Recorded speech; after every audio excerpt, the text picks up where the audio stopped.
Hare Krishna.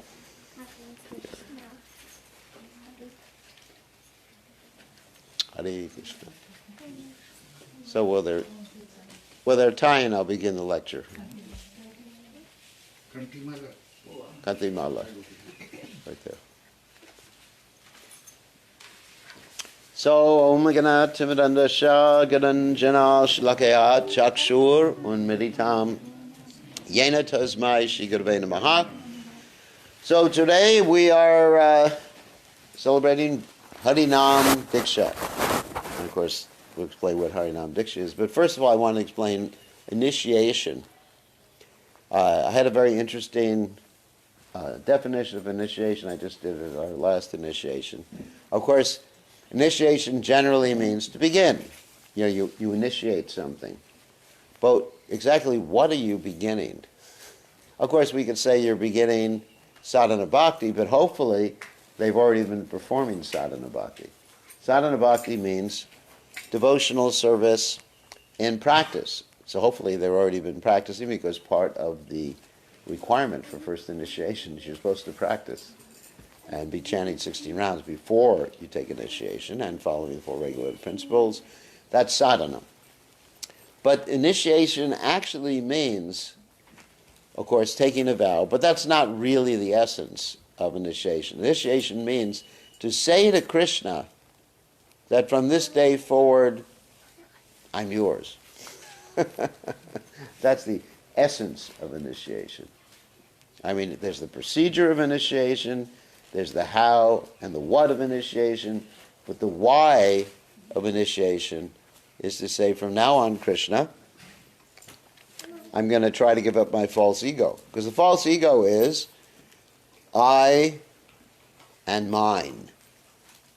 As stated in the Bhagavad Gita, people in the mode of passion, they're thinking, so much do I have today, so much more do I have tomorrow. I have this enemy, I've conquered him, so more and more is mine.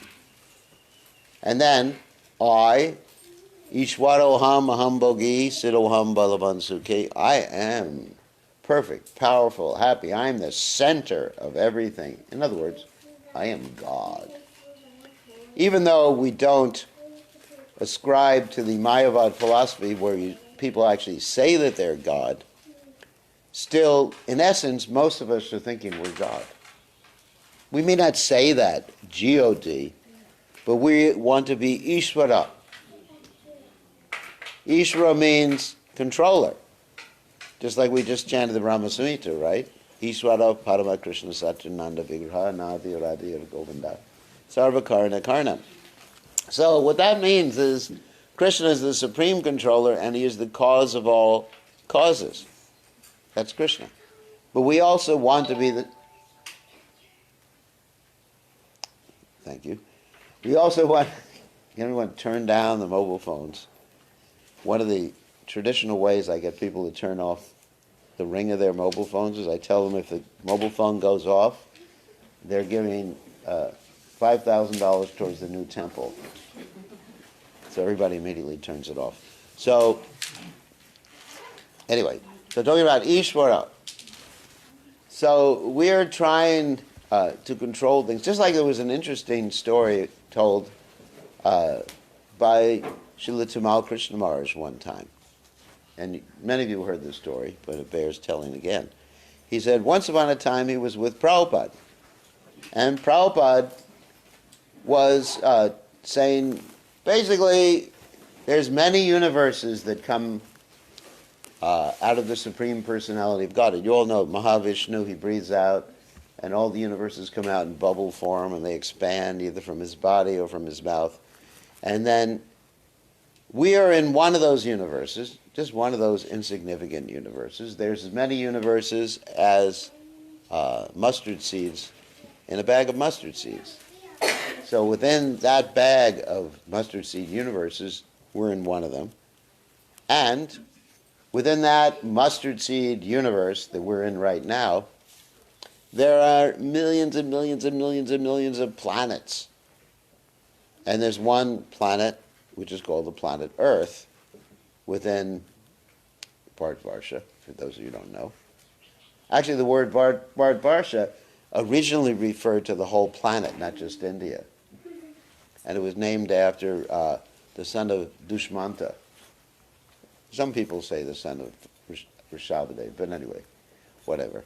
So within this universe, there's one little planet, Earth. And in that planet Earth, there's many, many cities. Practically, so many cities. And so many countries. And within those many, many, many, many, many cities, there's one city, and this is, Tamal Krishnamars told the story. It's one city called Los Angeles. And you heard this story before. And then in Los Angeles, there's many, many, many, many, many streets. You need a computer to tell all the streets. And amongst all those streets, there's one street, Watsika Avenue, which is where the temple was. There's one street, and in that one street there's many, many, many, many houses. And in that many, many houses, there's one house, and in that one house, and Prabhupada said, there's one Tamal Krishna Maharaj who thinks he's the supreme controller. He told the story. It's not a criticism. It's just he was the one who told the story, not me. So the point is that he's not the only one. We're also thinking like that too. Just like in the city of Sydney, there's many, many houses. And we're sitting in one house and we're thinking, I'm in charge. It's like I'm sitting on the seat here and saying, I'm giving a lecture. I'm in charge. The supreme controller. So that's our problem. That we think we're the controller and the proprietor. These are the two divisions of false ego. Now the real ego is something different. That Krishna is the proprietor, as he states in the Isopanishad. And Krishna is the controller. He's the supreme controller, isn't he? So Krishna is the proprietor. Om Purnam Purnam Idam. Everything comes from Krishna. Anyway, so taking initiation involves a switch in the consciousness from I am the controller to Ishva, Ishavasya, Idam, Sarvam, Yat Kincha, Jagajam, Jagat, Tena Jaktena, Bunchita, Madgridha, Kashasvidanam. That's Upanishad, in case you don't know. And that verse indicates that Krishna is the supreme, Ishavasya, Idam, Sarvam, the controller and owner, proprietor of everything. And basically whatever we have, this Upanishad says, is something that Krishna is lending us for some time. Just like if you're working for a company, or let's you give the example of someone who is the, you know what a chauffeur is? Someone who drives a car. Let's say you're working for a very rich man, let's say Bill Gates, and you're his personal chauffeur, driver. And so, let's say one time you drop Bill Gates off in Microsoft or wherever, and he says, I'll be back in about 3 hours. And you're there in his car, which I don't know what type of car he drives. Probably a Tesla.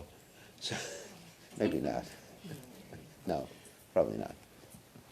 Probably, anyway, whatever he drives. And you just say, wow, now I have his car. And you drive and you enjoy, and you go to the movies, you pick up your girlfriend or whatever you're going to do in the car. And you speed, you get a ticket. And you're a rascal. Because you're using something that belongs to someone else that is meant for their pleasure or their service, and you're using it for your own self in a way that he would not be happy. So, basically, everything belongs to Krishna, as stated in the 15th chapter of the Gita. Nirmana Moha. Nirmana basically can mean two things, like be free of false prestige, but it also means nothing is mine. Two things it means. Actually, nothing belongs to us. Not even this body belongs to us. We're using it. Krishna has lent it to us. And we're using it most of the time in the wrong way, against Krishna's desire. And when you're using the body against Krishna's desire, or using anything that belongs to Krishna, which is everything, you don't have anything, then you're a thief. And when you're a thief, guess what? Go to jail. So Krishna has a very interesting, just like you have thieves nowadays, like Fiji is very famous for their thieves. You hear all the time that someone broke into someone's house, they have a big crowbar, and I just had someone who died because they broke into the house and they smashed the person's head because they wouldn't give the money. If the thief comes, give him your money. It's more important than your life. So anyway, so if you're a thief, in Fiji, nothing happens to you, right? The police come, when do the police come? About 3 days later. After, those of you who are from Fiji know what I'm talking about. And basically, they've already taken some of the money for the thieves. The thieves have given some of the money so they can all enjoy. And they're all drinking kava with the thieves. So that's Fiji. So fortunately, with the law of God, it's not exactly like that. That Krishna, first of all, Krishna is in everyone's heart. Ishwara sarvabhutanam hridesha arjuna tishtati brahmayan sarvabhutani yantra vridani maya. Krishna is in everyone's heart, and therefore he sees everything you're doing. So you can't go to court and say, I didn't do it, because Krishna knows what you were doing. It's just like nowadays, they put cameras everywhere. Just like I was talking to Naveen Prabhu earlier, I said, you should put a camera so you can see what your children are doing everywhere in the house, in their bedrooms and everything. He said, oh, good idea. And one of them said, actually, he just said, I'll just cover it up.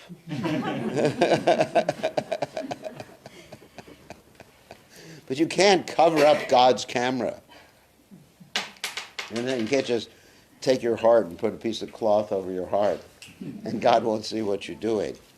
In fact, not only does Krishna see everything you're doing, but he transmits that information to Yamaraj,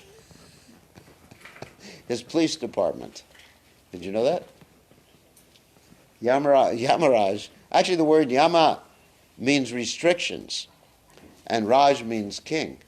So you got Yamaraj, he's the king of restrictions. So he's the police chief of Krishna. That's true. And Krishna, so Yamaraj is described in the Bhagavatam, knows everything we're doing. And Krishna knows everything we're doing. And Prabhupada one time said that Yamaraj has a book and Krishna has a book. In other words, if you're not Krishna conscious, when you leave this body, you have Yamaraj's book. And it's a really long computer program with all the details of everything you did. I remember there was once a movie, many years ago, not Krishna conscious movie, and someone died and they had to see a movie, This Was Your Life. And they watched the movie of everything they did. That would be pretty boring anyway. So Krishna knows, and also he knows everything you did good. And everything you did good, you get eternal benefit for. And Krishna says in the Gita, swapam apyasya dharma trayasya trayato mahitam bayat. Swapam apyasya dharma trayato mahitam bayat. That one who does Krishna consciousness is never fearful of any sort of bad result. So it's eternal. And the other thing, if one does something not so nice, like, with initiation, people are vowing to follow the 4 regulated principles, no intoxication, no illicit sex, no gambling, no meat eating, then what happens? Then Yamaraj comes, if they break the 4 regulated principles. And Yamaraj, his prison house is far worse than any prison house on this earth planet. Just like sometimes you hear about some country where they torture the prisoners. You ever heard about that? Yeah. I remember in America they were talking about how they would take people to Cuba, isn't it? Guantanamo Bay. And they torture and do this thing called waterboarding. You ever heard of this before? I'm not going to describe what it is, but it's pretty intense. So Yamaraj has worse things. What's happening?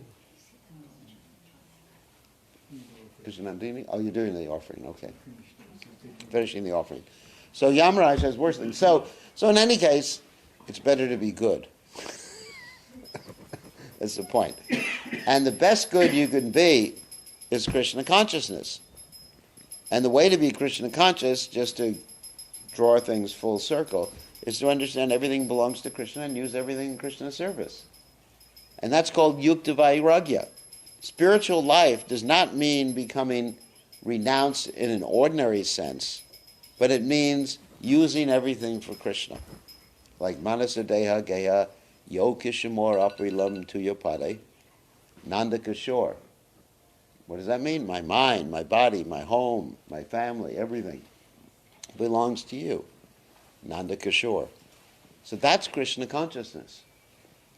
And if one thinks like that, then one can revive their original spiritual nature and achieve the perfection of human life, of all life, of going back to Krishna. So it's very easy. Krishna consciousness is very easy. So you have a choice. You can either think you own everything and you're the proprietor, or Krishna owns everything and he's the proprietor. Just like today, we're giving an initiation. But I don't think that I am owning disciples or they're my disciples. I'm doing this as a servant. As stated in the Chaitanya Charitamrita, Gopi Bharta Padakamala Dasa Dasa Dasanu Dasa. That's the right consciousness. We're all just servants. No one's the master. No one's the proprietor. We're just servants. And when you realize that, there's less anxiety. Because everything is up to Krishna. You know, good fortune, bad fortune, whatever happens is up to Krishna. And Krishna is taking care of you. That's another benefit. That you realize that Krishna is always protecting you and always maintaining you. These are the surrendering practices or principles listed by Lord Chaitanya. As soon as you accept everything favorable for serving Krishna and reject everything unfavorable, then you come to the realization that Krishna is always protecting me, always maintaining me. Because you're a faithful employee. And if you're not a faithful employee, going back to the business metaphor again, and if you don't serve the business firm properly, you're not going to get a salary. Probably get kicked out. Anyway, so always protecting me, always maintaining me, and then you ultimately come to the point of having no separate interest from the interest of the Lord, and being meek and humble. These are 6 surrendering principles, Sharanagati, listed by Lord Chaitanya Mahaprabhu. So, anyway, so Krishna consciousness means to come to that stage. I don't expect that all of you will have that realization or complete realization immediately, but it means to come to that stage gradually through chanting the holy names of the Lord and following the regulative principles and serving the mission of His Divine Grace, A.C. Bhaktivedanta Swami Srila Prabhupada. Srila Prabhupada is the founder Acharya of ISKCON, but that doesn't mean he simply started ISKCON or gave the directions in ISKCON. It means that he sets the example how to perform devotional service for all of us. And what is the primary example that Srila Prabhupada sets? It's the one of Guru Bhakti. If you examine Srila Prabhupada's life, I mean, if you had to pick one quality, I mean, this amazing quality Srila Prabhupada has by being a devotee, Yashasti Bhakti Bhagavata Kinchana Savar Gunas Tatra Savasate Sirah. But if you had to pick one quality that really stands out, makes Prabhupada completely unique, even amongst his godbrothers, is the quality of dedication to his spiritual master's order. And Vishwanath Chakravarti Thakur mentions that as the most important quality in his commentary to the Bhagavad Gita in the verse Vyavasayatmaka Buddhir Ekeha Kurunandana. So Srila Prabhupada got the same instruction that all of his godbrothers who could speak English got, That is to go preach in English, go to the Western world. But Prabhupada was the one who did it. So that's Guru Bhakti. So for all of us, our ultimate Siksha Guru is His Divine Grace Srila Prabhupada. So if we want to achieve Krishna consciousness quickly, if you want to go on the rapid path, in other words, fast process or progress to Krishna consciousness, just like if you join a company, if you want to climb up the corporate ladder, so to speak, you know what that means? You don't want to just be the mailroom boy for your whole life. Then there's a method to do it. And so the method to do or have rapid progress in Krishna consciousness is to serve Prabhupada's mission. It's very simple. Not simply be interested in one's own Krishna consciousness, but try to bring others to Krishna consciousness, to serve Prabhupada's mission in some way, whether that means doing deity worship, or congregational preaching, or book distribution, or even just telling your friends about Krishna. Everybody has as their duty, according to Sri Chaitanya Mahaprabhu, Yarideka Tarikar Krishna Upadesh, Amarigari Guru Hoy Tori Desh, to give others Krishna, whoever you come across. And that way you'll be pleasing to Prabhupada and pleasing to Krishna. As Krishna says in the Gita, no one is more dear to him than a person who teaches the science of Bhagavad Gita to others. So that's the essence of initiation. Of course, you have the four regulated principles, and Prabhupada always talked about the offenses on chanting during the initiation ceremony, and we'll just mention them very briefly. Offenses to be avoided: don't blaspheme devotees or criticize devotees. Don't be interested in rumors. In our society, sometimes we have this rumor mill that's faster than the internet. Something happens to someone, we become very happy. It goes around the world and faster than the speed of light. Actually, it's faster than the speed of light. Speed of the mind. Anyway. So we shouldn't criticize Vaishnavas, those who dedicated their lives to propagating Krishna consciousness, or any Vaishnava, anyone who is religious, wants to love God. Just don't criticize. Don't engage in what we call ad hominem attacks. You can say, make some practical suggestion. Like if a Vaishnava is driving a car and he makes the wrong turn, you can say you made the wrong turn. That is not Vaishnava aparad. That's practical. But ad hominem means a personal attack. You don't want to say, oh, you're a rascal. Although I say that about some people sometimes. About disciples sometimes. That's all right. The Guru has the authority to call someone a rascal. They're his disciples a rascal. I'm sure Tamal Krishna Maharaj did that. So that's okay. But be careful.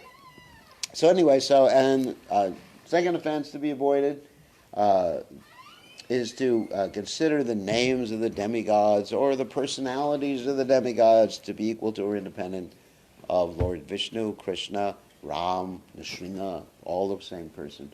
Consider all the demigods, which means Indra, Indra, Vayu, Durga, Shiva, to be independent of Lord Vishnu, or their name to be independent of the name of Lord Vishnu, or more powerful than the name of Lord Vishnu. Vishnu is God, and all of his expansions are equal. Dvaita, Chuta, Anadir, Radanta, Rupa, Madhyam, Purana, Purusham, Navayovanam, Cha. So, that's another offense to be avoided. Third offense to be avoided is to disobey the order of the spiritual master. So, that means don't break the regulated principles, don't neglect to chant your rounds daily. Just at least do the minimum. And the next offense is to blaspheme the Vedic literatures or literatures in pursuance of the Vedic version. In other words, we don't even criticize people in other religions who are trying to love God or their scriptures. Well, there's a contribution in the new temple right there. So, next offense is to consider the glories of the chanting Hare Krishna to be imagination. Next offense is to give some concocted or perverted interpretation of the holy name of the Lord. Next offense is to commit sinful activities on the strength of chanting. Chanting Hare Krishna relieves us from all bad karma, But don't think that gives you a license to do more things and get the karma eradicated. So just follow the rules and regulations of Krishna consciousness. Then the eighth offense is to consider the chanting of Hare Krishna to be like one of the rituals in the Vedic literatures, like karma kanja rituals. We do so many rituals, or even in Krishna consciousness, sometimes we have these rituals like wearing a certain style clothes or having a sika and things like that. These are good. I'm not denying it, but they're not equated. They shouldn't be equated to the chanting of Hare Krishna. It's not the same. You can chant Hare Krishna and dress in Western clothes, Chinese clothes. I don't know if there are any other types of clothes. African clothes. A bathing suit. It doesn't matter. The chanting is always effective.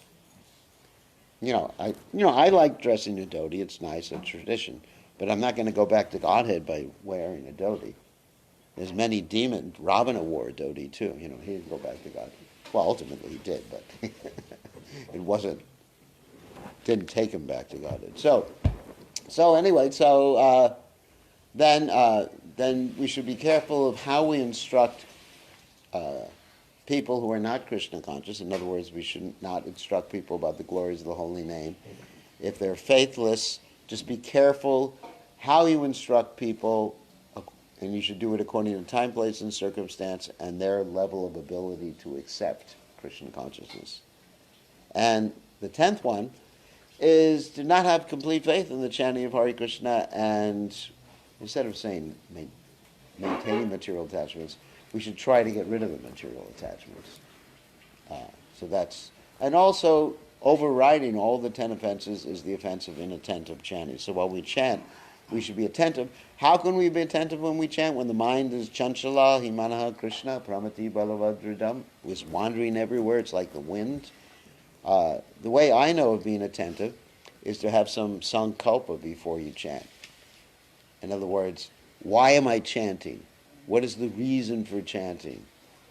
Not simply you chant because you're supposed to, which is all right, but not because it's a rule, because you're supposed to.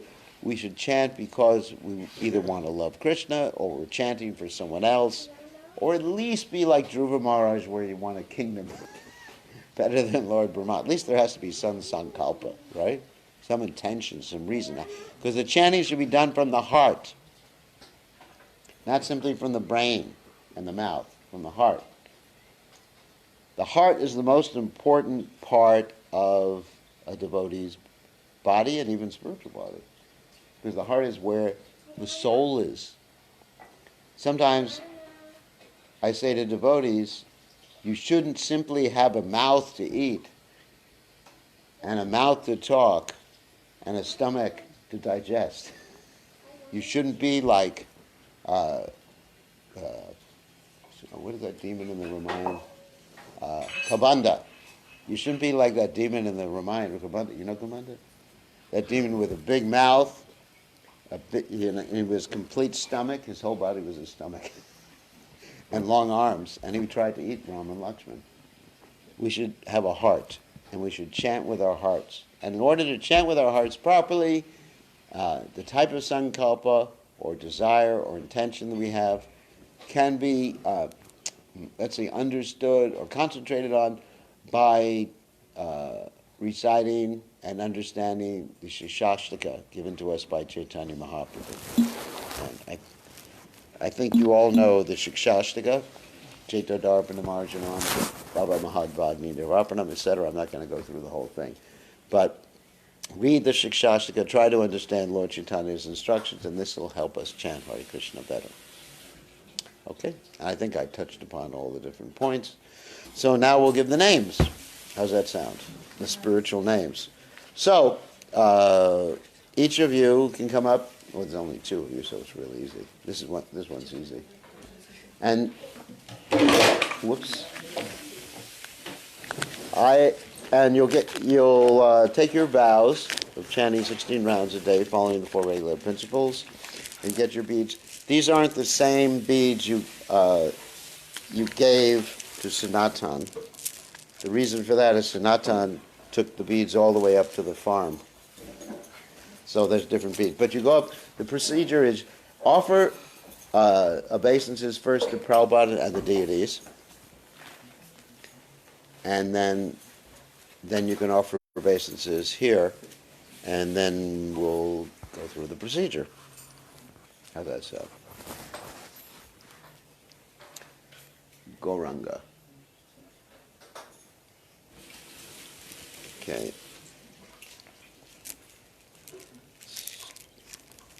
It's too bad Sanatan can't be here. He wanted to.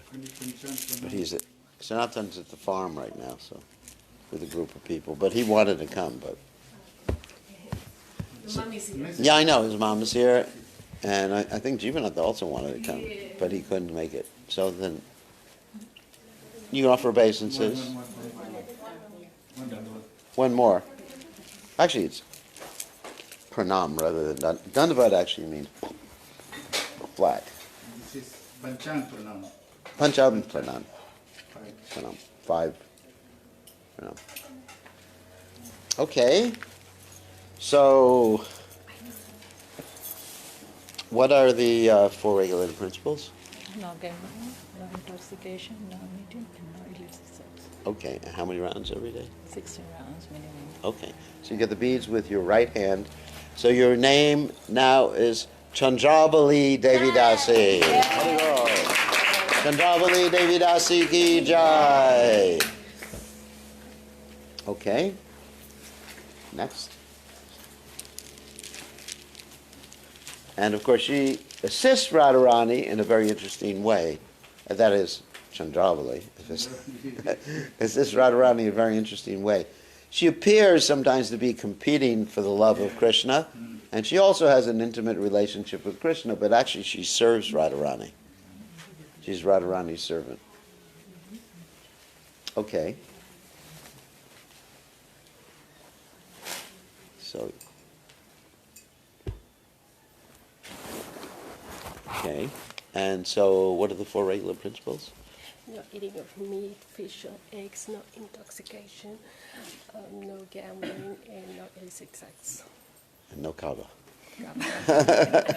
Even at funerals, no kava. Because actually they do. They take, in Fiji, they all go wild at funerals and take kava all night long. Of course, the ladies don't. It's just the men. So I know that.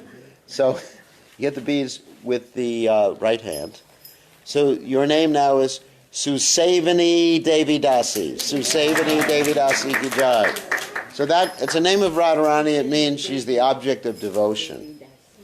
Susavini. Susavani. It's not SH. It's Susavani. Devidasi ki jai. It's a long I at the end. Susavani. I think they gave you the dakshina first. Yeah, they gave. That's all right. First, second, third, doesn't matter. This is Raghunuga Bhakti. Okay, and we'll put you on the camera.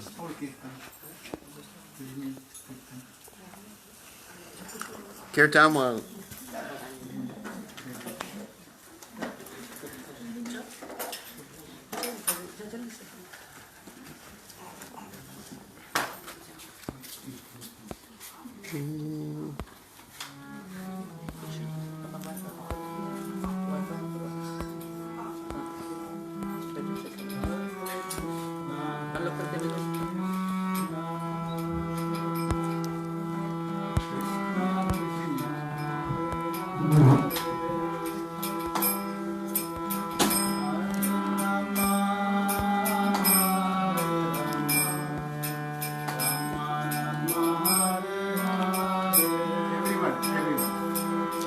Hare Krishna,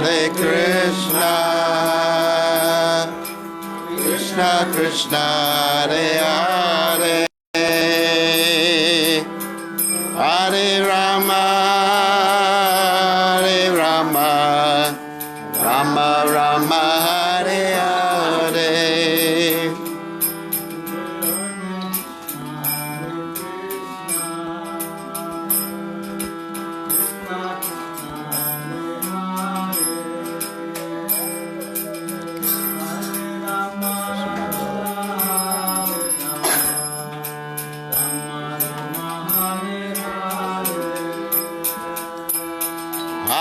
Krishna, Hare Krishna, Krishna Krishna, Hare Hare, Hare Rama, Hare Rama, Rama Rama, Hare Hare.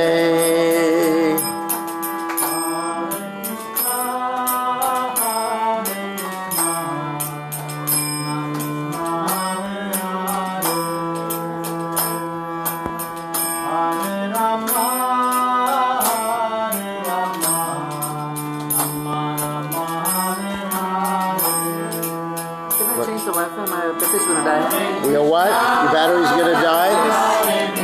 Yeah, I'm finished anyway. I'm gonna turn it. I'll just